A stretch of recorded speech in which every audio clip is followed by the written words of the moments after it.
And he said, actually, yeah, we're looking for openers. I think it'd be great.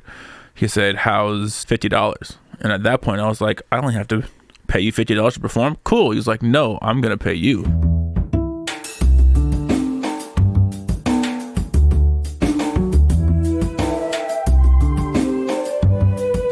This is Champagne is Also a Band podcast. One songwriter, one song. I'm Sven, your host for a journey into the music of Champaign-Urbana. Recorded in the Blue Box studio with a songwriter from the Champaign-Urbana music scene, past or present. Champagne is Also a Band podcast is a member of the Champagne Showers Podcast Network.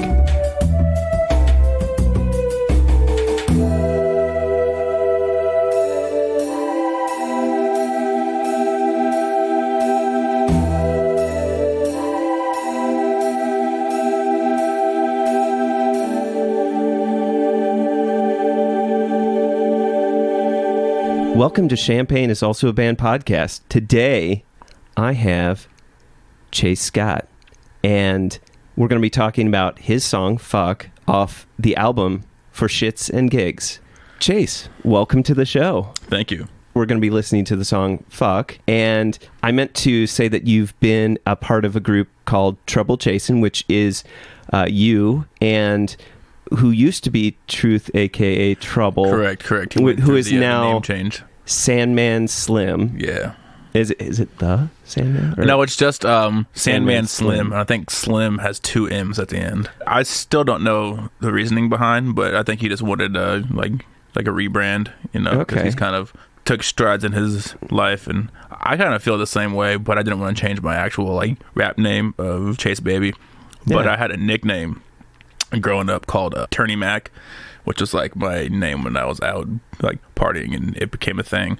But I recently posted on Instagram, I was like, we need to kill that, because that's not what I do anymore. Without further ado, let's listen to the song. Fuck. Fuck being a songwriter, fuck being human, fuck having sex, I just wanna fuck, it's the devil's doing. Fuck anxiety, fuck dying, hell, fuck living, fuck friends. I just said that line just to fuck with them. Fuck corroboration, fuck cooperation, fuck the cyst that turned to cancer. Made you a fucking victim, fuck a life expectancy. I didn't expect to live my life on a balance beam of being blessed to regret. Fuck a set, throw a peace sign in the air. Fuck respect, fuck the press, we'll never meet unless they cover my death.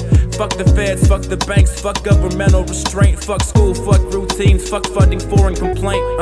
Fuck being scared to live, fuck being bred to die. Fuck being quiver-lipped, fuck censoring my pride. Fuck getting fucked over 30 times in a month. The occasional 31, 28 in the month of love. Fuck my brain for turning me into a slave of my former self. Fuck the fact that I accept it and no one's willing to help. Fuck the back-breaking work that I do just to break even. I don't make music for you, I make music to shake demons. So, fuck love, fuck hate, they never last, I take it back. Love is just something that I never had. So fuck the women who ruined me in my troubled past, for masking most of my pain with just a subtle laugh.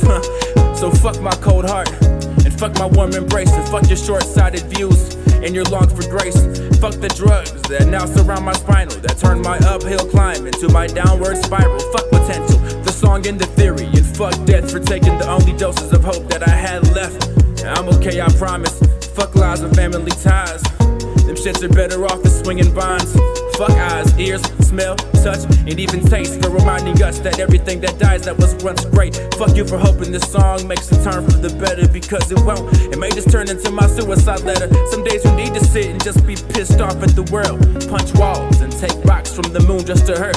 Take rays from the sun and use them shits just to sting. Take blades from the razor and turn my blood to a sea. Take the waves from the ocean that now drips at my feet. Surf away into the waters that are still and run deep. And I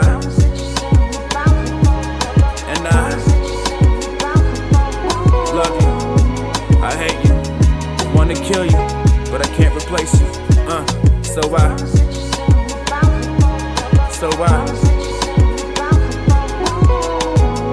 really love you, I really hate you, I really fucking hate you.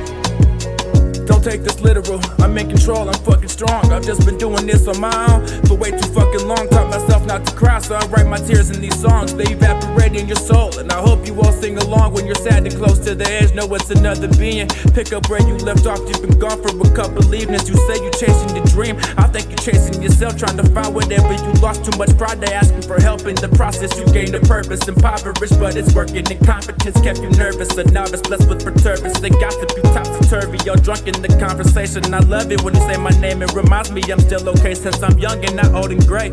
Maybe I'll crack a smile and crack a beer. Take a seat, fuck it, I'll stay a while. You see, my name is Chase Scott, 23 with hella issues. Bunch of friends who do not truly know me. Mason Creek, I miss you. I don't think I truly know myself. In retrospect, I can't blame them. I wish they knew that I was hurting. Maybe they would help with this changing. I put on a good act, don't I? Fucking Oscar winner. You never know that I just ate some fucking Haagen-Dazs for dinner. Coulda, shoulda, woulda. I rub up against it too often. Probably got splitters instead of feelings. For the remorseful, into the building. Think it's Sicilians. Emotion concealing. The coast is the clearest. So I'm screaming, knowing that no one can hear it. Fuck it, I'm being recorded. I'm just way too exposed. No longer a teenager. Chicken soup for the human soul.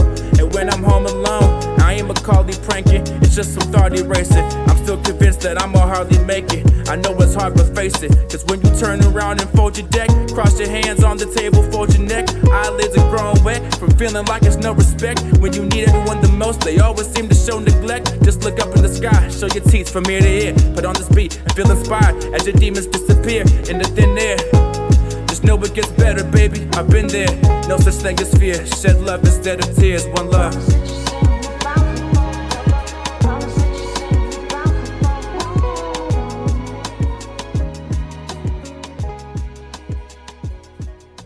Welcome back. And so, Chase, my first question for everyone that I always ask is, what came first, the music or the words? The words. 100% of the words, especially in this current piece, I guess. So if the words were what started it, was there something in particular that was going on in your life that kind of brought this out? A severe panic attack.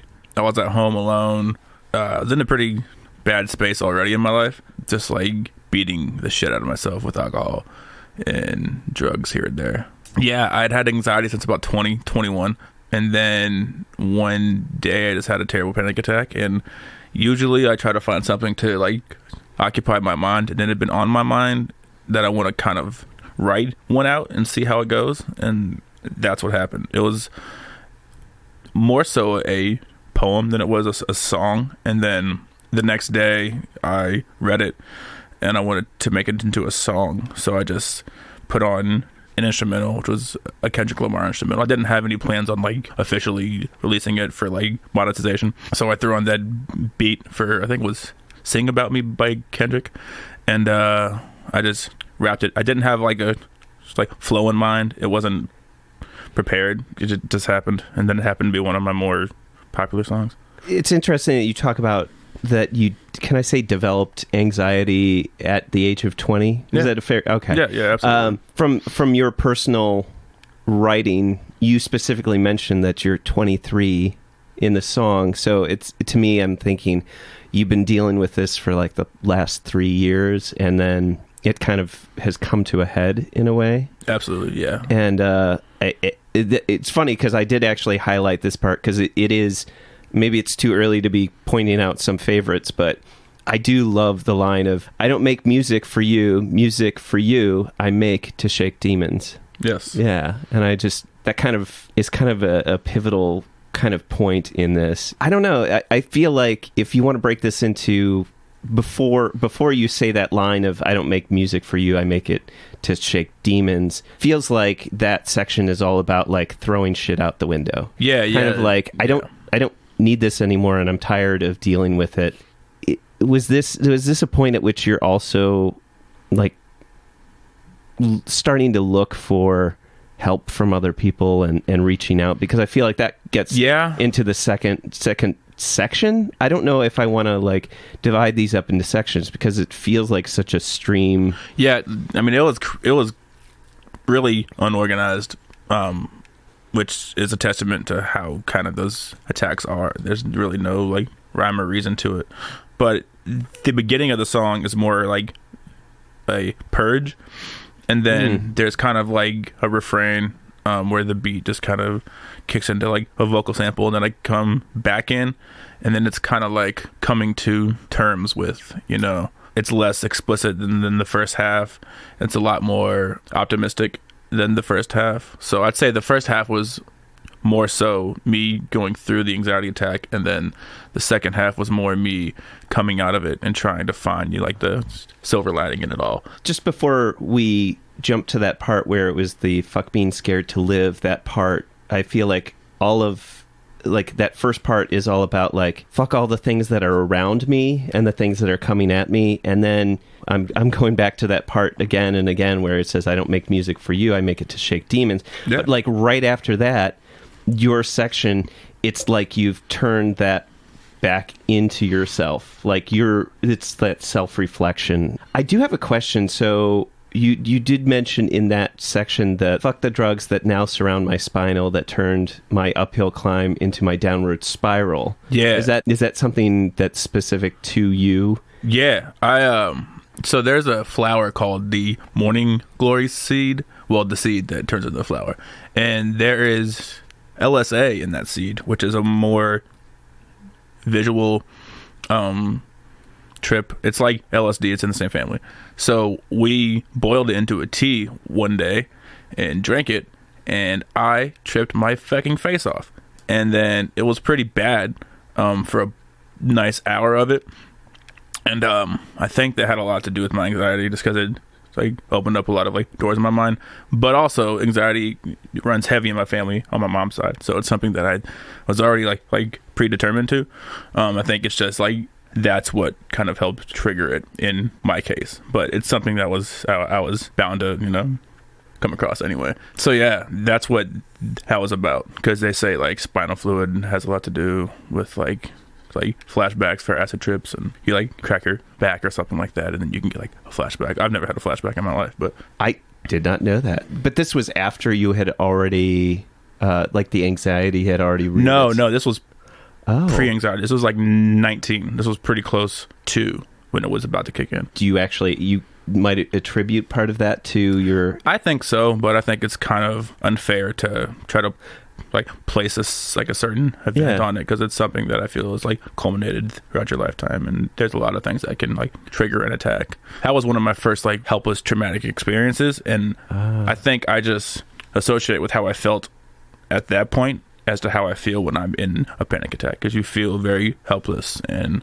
completely out of control of your head and your body, and you know, things like that. You said that anxiety runs in your family, so I feel like that that I'm okay, I promise, fuck lies and family ties. Like, is that kind of referring to that, or was there something else going with that? Yeah, just in a sense, it was more so just about like how people expect, since someone's in your family, that you have to be on their side, you know, even if they're like wrong, or if there's a family member that's really like toxic to you in your life, that you have to like keep like giving them a chance. That was more so what that was about, but also it could very well have to do with, you know, with that layer of that. Did this help kind of purge your demons in a way, or? Yeah, what it really helped with, and is what I didn't see as I was making it, or even as I released it. A lot of people didn't know that I was like going through this, even though I kind of like hinted towards it in some of my songs. It was never like, hey, like fucking help me. But this song, people were like, whoa. So I got a lot of friends, or even like fans that reached out, and even fans that hit me and said that this song helps them. I've had people tell me that it's like saved their life on numerous occasions. People tell me that it's the song they go to when they're in an attack, and it helps them like comfort themselves and like ground themselves. So that alone is like, if I don't ever get like famous off of music, that alone is, I'm okay with that. It's amazing how music is something that, you know, sometimes our words are words or normal interactions are a little bit insufficient to like connect with people, but when you put it into music and you put it into rhymes and lyrics, it somehow just transcends that that wall that everybody seems to have, and somehow there's that universal. And there is something about this to me that is really universal. I wanted to ask about one line when you said, fuck that cyst that turned to cancer that made you a fucking victim. Was there something specific with that, or no? Was that... I'm kind of like a hypochondriac. I could have like a fever of like 99 and I'd be like, dude, I'm about to fucking die. So it was more so just about like, cancer is a very rampant sickness, so I felt it would be the most relatable for me to say, like, you know, like, fuck me, sick, and fuck, you know, having a sickness, you know, worsening my mental health. But I'm a lot better with that. Like, nowadays, I used to be terrible. Like, I'd have like a cold and I'd be like, dude, I have cancer, I'm about to die. Log on to WebMD and I'd be like, dude, like, I have a terminal illness. It's decided. Right. It does go to along with, you know, that you're just kind of laying out all these things that are just making you so anxious, and so things that those demons that keep rotating through your head over and over and over. Do you have a favorite line in here that there's a few in here that give me the have a little bit of that connection, the goosebumps kind of thing, where you just like you relate to it and it connects, and that's I don't make music for you, I make it to shake demons. Yeah. I never thought about if I had a favorite line. That'd probably end up being it. Or at the very end when I say, just know it gets better, baby. I've been there. No such thing as fear. Shed love instead of tears. Just because it's very confirming that you're going to be okay. Which really, in that time when you're in heavy panic and a very intensely anxious situation, that's pretty much all you want to hear. But you also want to, like, believe it. So I think that's what this song helps to create is a believable confirmation that you're okay. And I'm going to throw in my second favorite is the so I write my tears in these songs, they evaporate in your soul, and I hope you all sing along when you're sad and close to the edge. No, it's another being. Yeah, it's a lot to take in. But I think where is it? I meant to highlight it, and but you're like, you think that this song is going to get better, but it isn't. But then it's like, you know, maybe another 30 seconds later, you're saying that it will. Yeah, I mean, because like at that point in like the writing process, I had no clue that I was going to take a turn for the more positive and the more optimistic. Because how I was feeling, I was like, I was convinced I was going to die, if not at that point soon. So that was where that came from. And then, you know, lo and behold, like 5 minutes after that, I felt a lot better mentally, so I went, you know, like another direction. And that's how it is. Like, sometimes you feel fantastic, it can go 2 to 3 minutes, you feel terrible, and then that feeling terrible will last about a half an hour, and then you kind of feel like you have some more control over it. It's all very, like, vulnerable, which I think is why it's probably one of my more popular songs, because a lot of hip-hop and rap is very, like, braggadocio and very, like sure of yourself, and this is, like, the polar opposite, and you don't hear that often. Now that we've been talking about this a little bit more, I'm kind of thinking the line that I thought of it one way is now kind of turning into a different interpretation, which I love when this happens, because it... And maybe it's not what you meant, but the I love you, I hate you, I want to kill you, but I can't replace you. I was thinking that maybe part of what was going wrong was that you were in the middle of like some kind of relationship, romantic or friendship or whatever, where it's just like you're fighting against someone that, you know, I need you. But I'm also like, I'm starting to interpret this that you are talking to yourself. Absolutely. Like, yeah, yep. That's cool. You know, thank you for for writing that and being like so honest in so many ways. I mean, for reminding us that everything dies that was once great, and fuck if I don't have that feeling all of the time, where it's just like, why bother creating this when it's just going to like die off at some point, you know? Yeah. And but then it has that darkness, and then it Oh, and there's that line. I did actually highlight it. And fuck you for hoping that this song makes a turn for the better, because it won't, and it might just turn into my suicide letter. And I that makes me really think about how, when we talk about like anxiety, I don't think a lot of people think about anxiety as being also something that drives you into a depression. I don't think that that's something that people you're just overly nervous, or it's just so I like the fact that there's not really, it does feel like there's nothing held back in this, and I think that this is something that really I hope people will reflect on, because I think, and as you've said before, like, people have taken something really great out of it and it's helped them. Yeah. And I think that's I'm forever amazing. grateful for that. Absolutely. That helps me like feel like there was a reason for me having to like go through all the shit. It just kind of gives it more of a purpose, as opposed to just being like, man, I'm worrying about nothing. Be like, well, at least I found the silver lining in it, and I was able to create something that can help somebody else that's going through the same shit. So you mainly produce and create your own music, or are you working with a producer these days? I do all the vocal mixing and the mastering. The beats I don't do. I've tried my hand at it. I'm okay at it, but there's a lot of people who are really, really fantastic at it. So I figure, like, why try to be in like every lane, you know? Right. I enjoy to mix vocals, because when I was coming up, there wasn't really anybody who had a studio. So it was like, if I want to rap, I have to do it myself. So it was like just a lot of man hours behind a computer screen, like trial and erroring, until I had somewhat of a handle on it, and then that just never really quit. So if you're having some producer that they're, am I using that term correctly? Sometimes I get confused, and I feel like it's such a young person in hip hop that I feel like I use the terminology. So please correct me harshly. So is the term producer always used for someone who generates your beats, or no? Yeah. Okay. In hip hop, at least, a producer doesn't just make the beats, but anybody who creates the beats is a producer. There can be like an executive producer of a project, which just kind of like oversees everything and says like, you know, like the yes or the no on stuff. Cool. But yeah, a producer would be the guy or the gal, or however you decided to title yourself.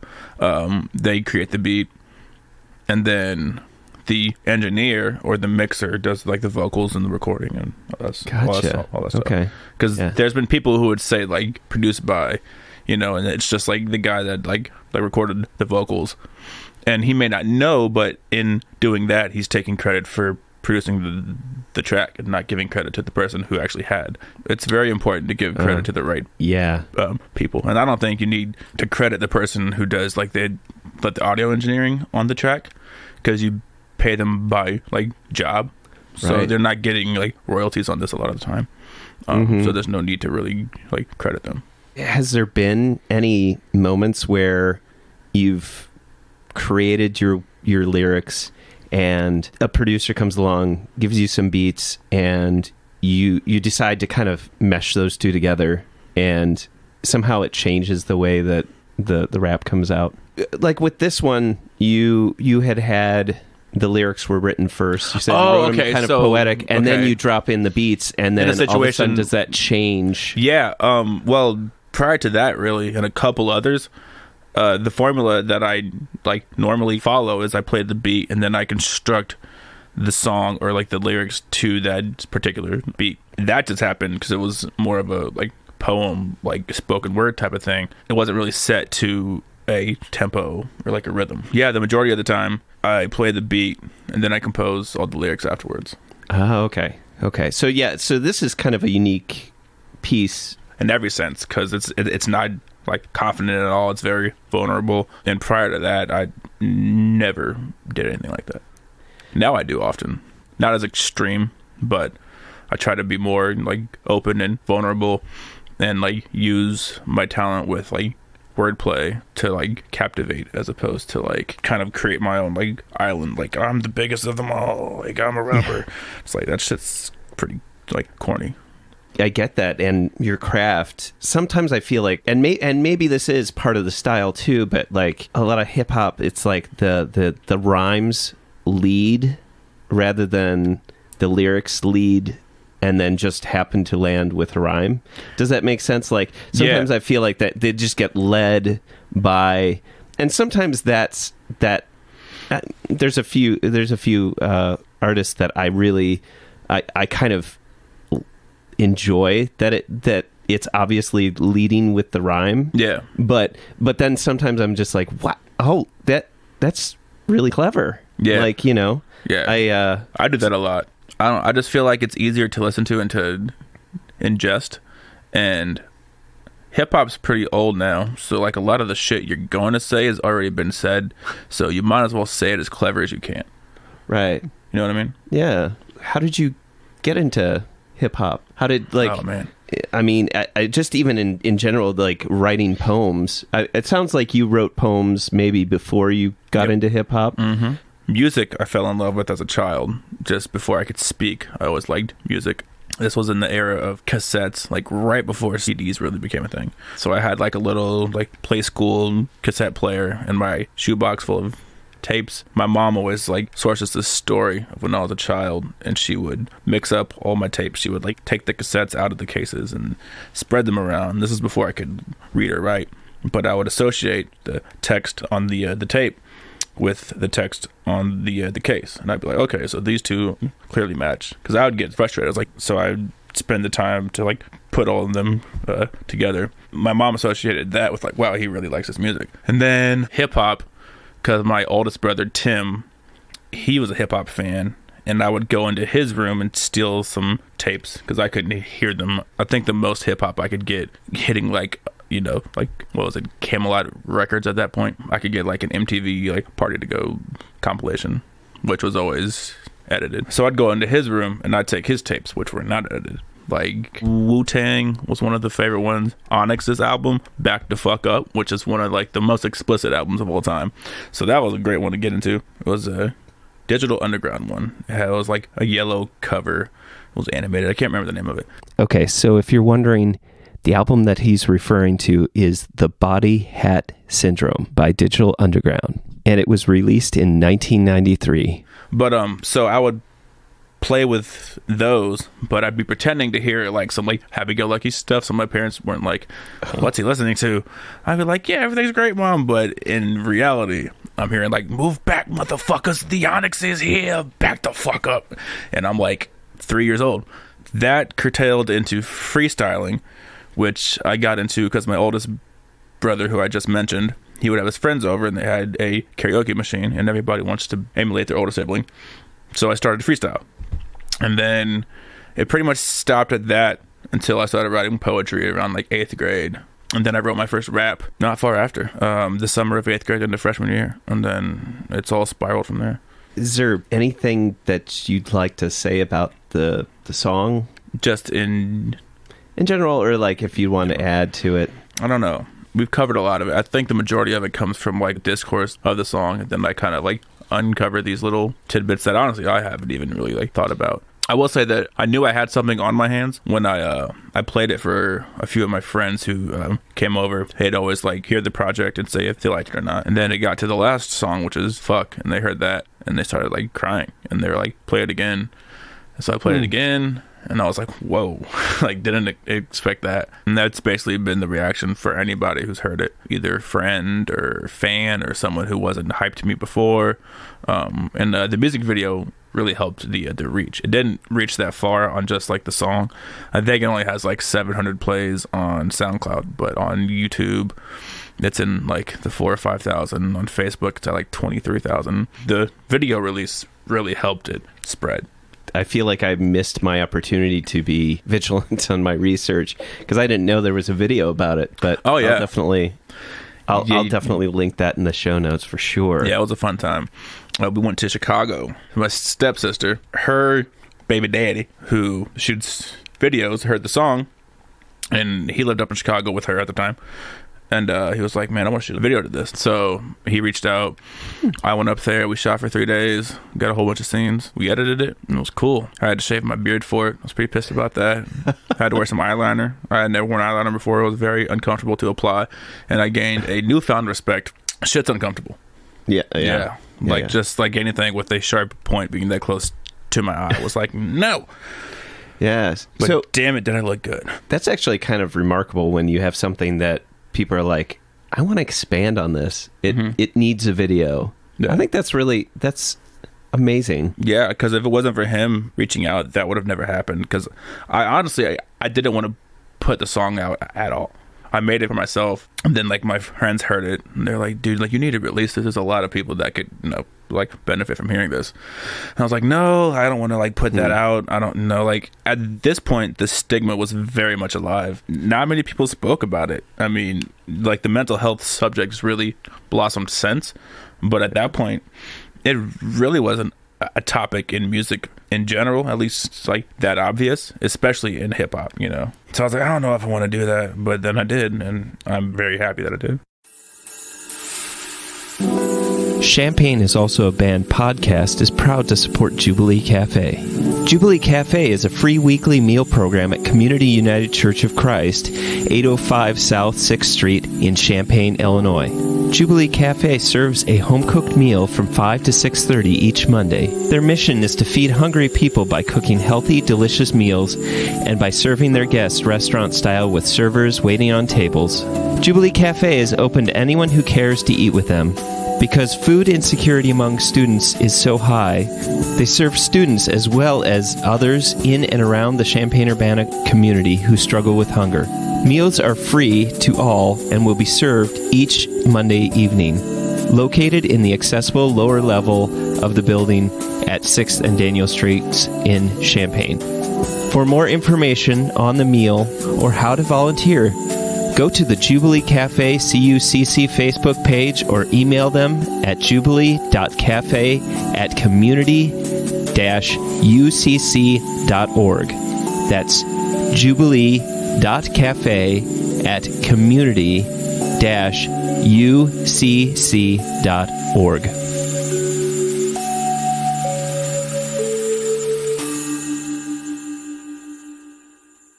So, Chase, do you have a favorite Champaign-Urbana venue that you... The Canopy Club, for many reasons, but they are the people who really gave me a shot with performing, and they've become close kin to me, from the owners down to the bartenders and the barbacks. I kind of consider that home base. Blackbird as well, it's transformed into that too. It sounds like there's not a ton of different venues that you can have hip-hop No, at. that's pretty much it. There's nothing in Champaign anymore. It's all in Urbana. They closed the Cowboy, which was helping for a while. Closed the Accord in Highdive.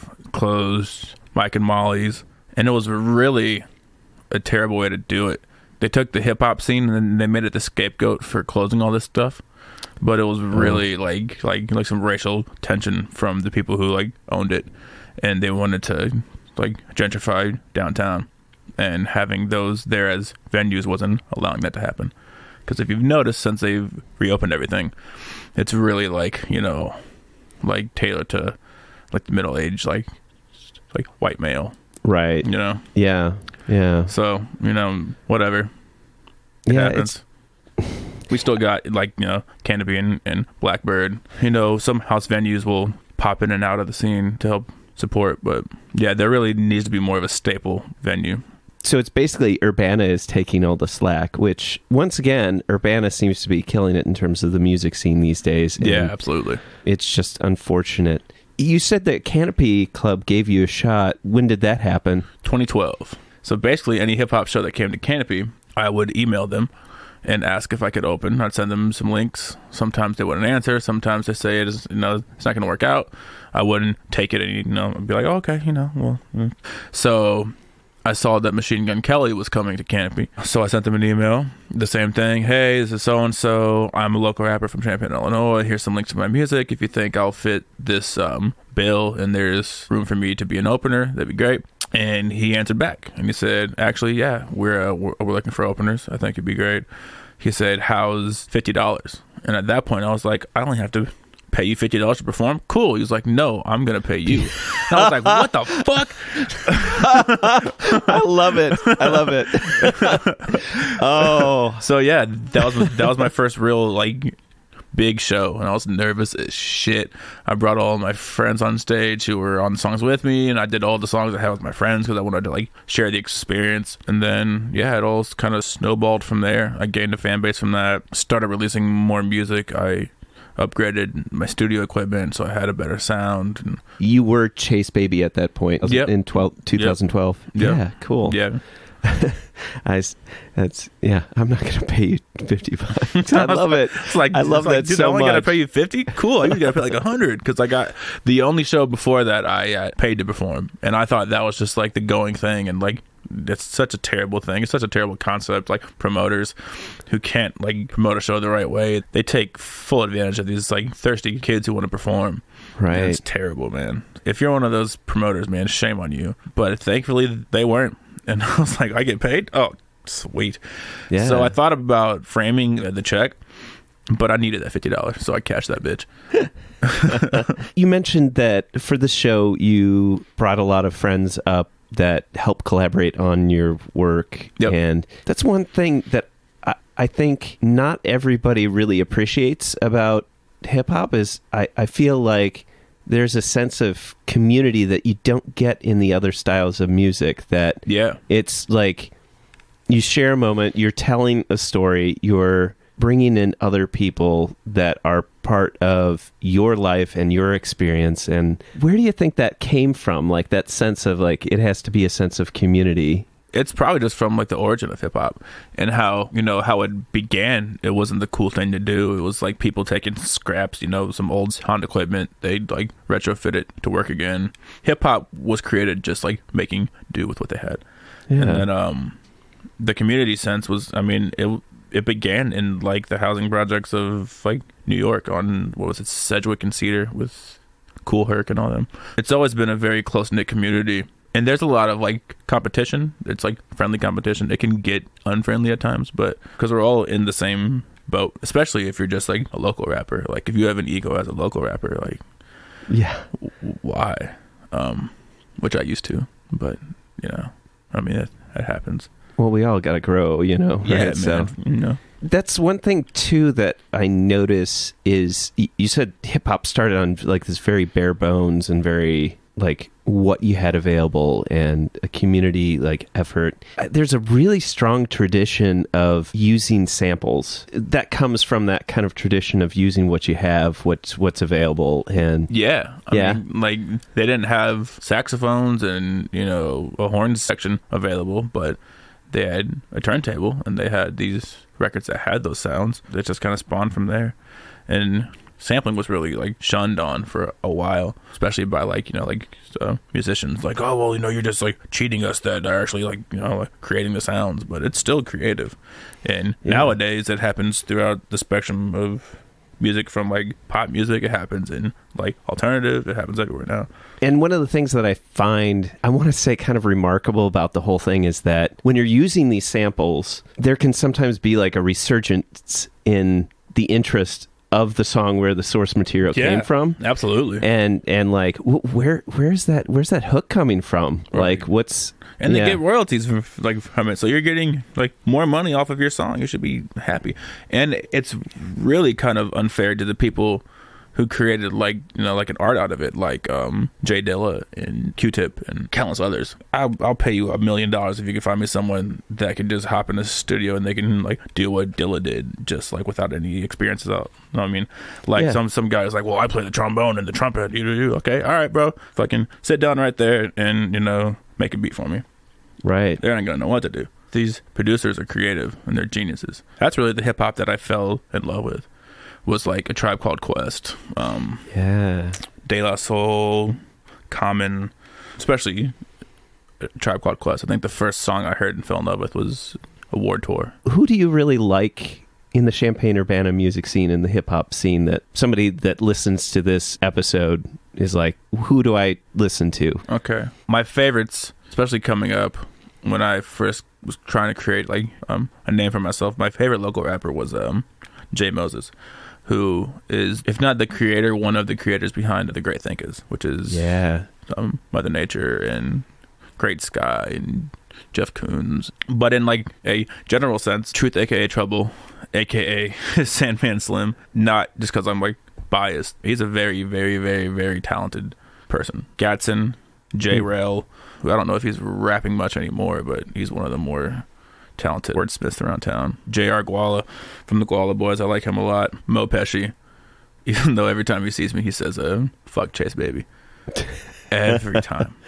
I like him a lot. He's clever-witted. There's a lot, just everybody from the Delinquents, Rogue Tendency. I'm gonna forget people, and I hope they don't like crucify me for it. But there was a few names that you mentioned that I hadn't heard of, and I think that's amazing. I think most people don't know how huge it seems like. Every week on Facebook there's a new rapper that I'm like, I've never heard of. And I mean, there's a lot of people that rap but don't like support the scene, but I really just like tailor to the people that like really like have a passion for music, and they don't just like rap, you know, for like clout chasing and whatnot, which is perfectly like okay if you know that's what you're up to. Personally, I like the people who have like more of a purpose in like the music industry. It's harder to not feel that way when I came up in like the 90s, when it wasn't the most popular genre. But since it is, you're gonna have people that, you know, they started hearing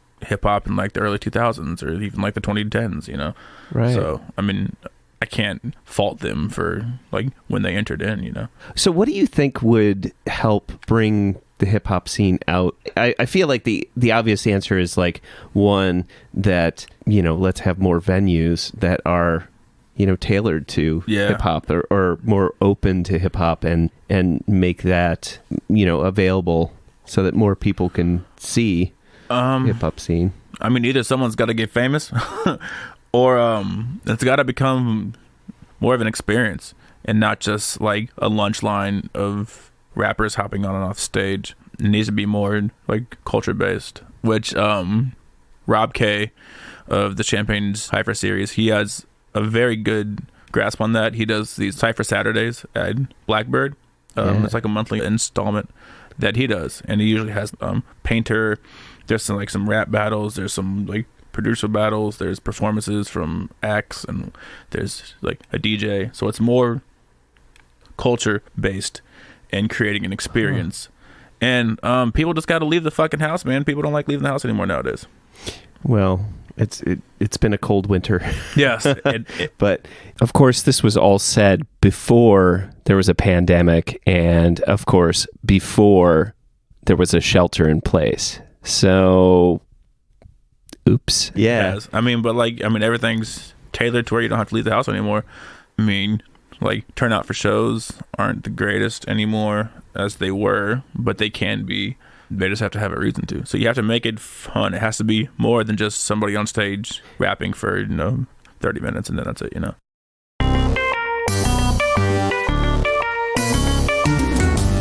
Champagne is Also a Band podcast is proud to support Exile on Main Street. Exile on Main Street, located in the old train station building at 100 North Chestnut Street in downtown Champaign, has been helping to build record collections since 2004. Carrying a wide array of new and used LPs, CDs, and video games. Exile on Main Street has something for just about any music enthusiast and old-school gaming devotee. Exile also hosts regular free live music shows on its stage, so be sure to check out their Facebook, Instagram, and Twitter pages for the up-to-date details on the next upcoming event. Open 7 days a week, they can be reached by phone at 217-398-MAIN. That's 217-398-6246. So Chase, what is your favorite non-musical thing? Or, you know, make it a list if you want. Or just list a few things. Cooking. Cooking. I love to cook. All right. Well, is there a favorite dish that you like to make? Or I'm kind of like changing my focus to more health-related foods now because I just turned 30. But man, I just love challenging stuff, like stuff I didn't think I could cook. I get tired of eating the same shit all the time. Italian food, spaghetti's been my favorite food since I was a kid, and I make like 8 pounds of it whenever I make it and have way too many leftovers, and then I force myself to eat spaghetti for like 4 days. It's atrocious. So I've quit doing that. I think I saw you posted something about lasagna a little bit ago. Of course, I think that was like a month ago, so sorry. I did create some lasagna like a month ago. That was good. I don't make lasagna often. It takes some extra time. Yeah. But also, like, I've been like cheat coding it. Dude, this Instapot, I don't know if you have one. Yeah. Because like I work like late hours, and like with my girlfriend, we kind of work like opposite schedules. Not completely opposite, but enough to where when I get home, she's hungry and I do the cooking. So the Instapot, it gets it to where I can cook something that'll take like 2 or 3 hours. I can cook that shit in like a half an hour, dude. Yeah. It's amazing. So I'll throw everything in there. I'll like hop in the shower. I'll get out. I'll get dressed, and it's ready to serve pretty much. It's fantastic. We use that for like getting, like if you have like frozen chicken, you can like cook the frozen chicken somehow. And in like 10 minutes, dude. Like, yeah. It's a lifesaver. Besides cooking, is there like anything else that's like your favorite non-musical thing? I like to play basketball. I'm not good, but it's the only thing I can do cardio-wise that keeps like my mind occupied, and I don't feel like I'm like just doing cardio. It's like fun. And I was an athlete all growing up, so I just like to do something like a little more like visually physical as opposed to running on a treadmill. I like to run on track because I can like visualize my progress as opposed to having like meters, saying you've run this many miles so far. What else? I like shoes. Okay. I have a lot of shoes. Terrible habit to get into. It's expensive, but I really fucking like shoes. As well as just clothes in general. I like to dress comfortable yet nice. I need to upgrade my wardrobe more towards like my age range, but I'm getting there. I got some Dockers on deck, Yeah. I got a pair of wingtips, so I'm slowly but surely getting there. But I don't think I'll ever put down the Nikes. I live a pretty boring lifestyle now. I used to kick it way too fucking hard, did a lot of drugs, and now I just want to sit at home with my dog and my girlfriend in a clean household and watch Netflix. And eat like hummus and drink some kombucha.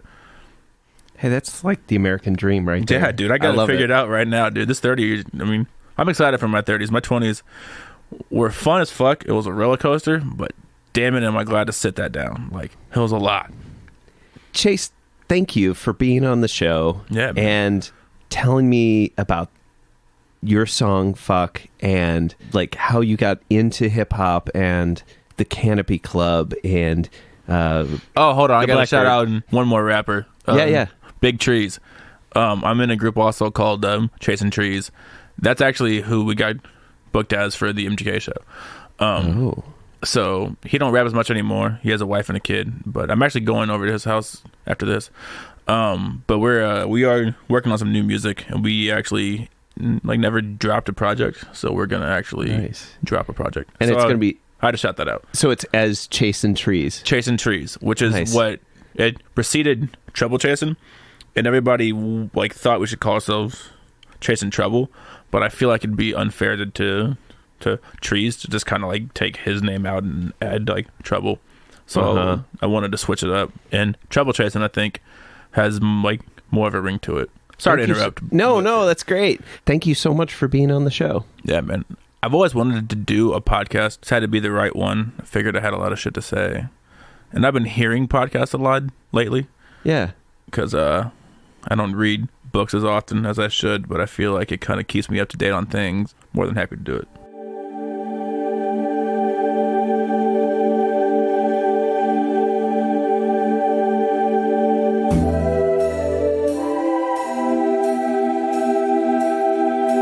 Thank you for listening to Champagne is Also a Band podcast. This is Chase Baby reminding you great music is out there. Go find it where you live.